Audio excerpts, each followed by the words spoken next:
صدیوں سے بادشاہ بننے والے اس آیت، اس وظیفے اور اس تسبیح سے ضرور فیض پاتے ہیں۔ صدیوں سے جو بادشاہ بنتے ہیں، جو شہنشاہ بنتے ہیں، وہ اس وظیفے سے ضرور فیض پاتے ہیں کہ بندہ فقیر سے شہنشاہ بن جائے۔ بس یہی ہے۔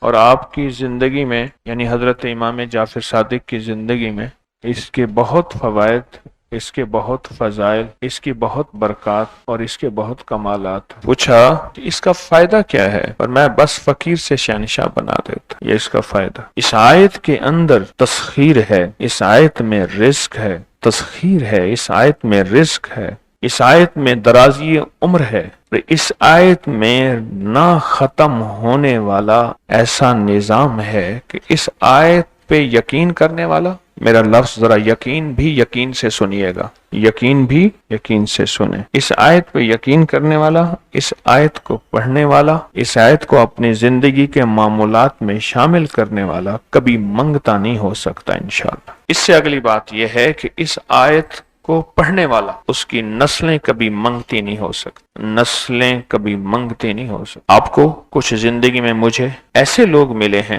کہ جو رئیس تھے، رئیس اعظم تھے، لیکن ان کی نسلیں منگتی بن گئی، منگتی، بھکاری بن گئی، محتاج بن گئی، مفلس بن گئی۔ اس آیت کے پڑھنے والا منگتا نہیں بنے گا۔ کیوں؟ اس آیت میں، ان دو آیات میں تونگری ہے۔ یہ امام جعفر صادق کا دوسرا قول فرما رہا ہوں، جو ان کا فرمان ہے، میں عرض کر رہا ہوں، تونگری ہے۔ اس آیت میں مال ہے، اس آیت میں درازی عمر ہے، اس آیت میں درازی عمر ہے، اور اس آیت میں غنا ہے، غنا۔ وَأَغْنَنِي بِفَضْلِكَ عَمَّنْ سِوَاكَ، مجھے فضل، مجھے پتا ہے مولا میں غنی ہوں گا تیرے فضل سے۔ وَأَغْنَنِي، محنت سے نہیں، اس فکرے کو خاموشی سے غور سے سنیں۔ وَأَغْنَنِي، میں غنی ہوں گا اگر تو ہوں گا تیرے فضل سے، مجھے کلمہ نصیب ہوگا اگر ہوگا تیرے فضل سے، مجھے قبر میں نکیرین کے سوال و جواب میں آسانی ہوگی اگر تو ہوگے تیرے فضل سے، اور یہاں تک کہ اگر مجھے جنت ملے گی تو تیرے فضل سے ملے گی،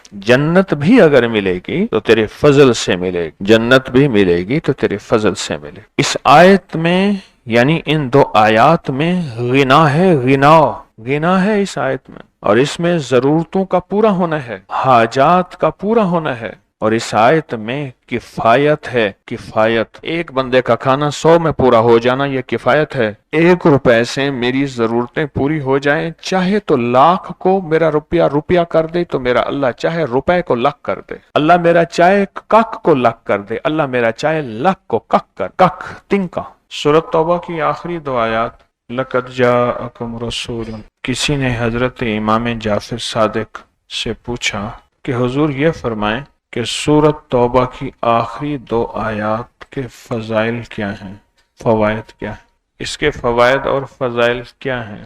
فرمایا بس یہی ہیں کہ بندہ فقیر سے شہنشاہ بن جاتا ہے، بس یہی۔